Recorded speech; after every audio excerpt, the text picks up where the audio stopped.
So even though I felt like I could make healthy decisions, safe decisions, I wasn't capable of being fully aware of what was going on around me. And it wasn't until I found myself in predicaments that I realized, like, my perspective completely shifted, and I realized that I was in danger. But by the time I'd realized I was in danger, I was quite literally out to sea. And it was that moment shook me and was shocking.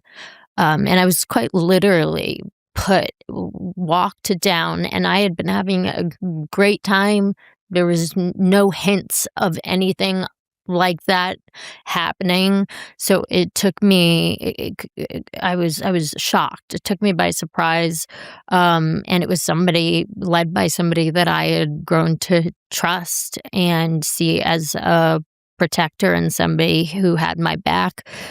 And to be walked down the stairs, and it was as like a surprise, presented as though it was like a surprise.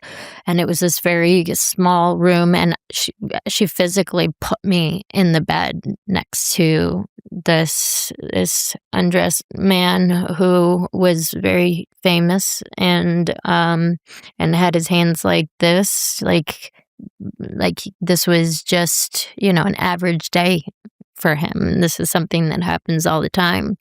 And I waited for her to leave, and I mean that lion in me, that fire in me, that my hair stood on end, and I became ferocious. I was like, this is not happening. But I had nowhere to hide, and I bolted, and I hid wherever I could think of to hide on a boat.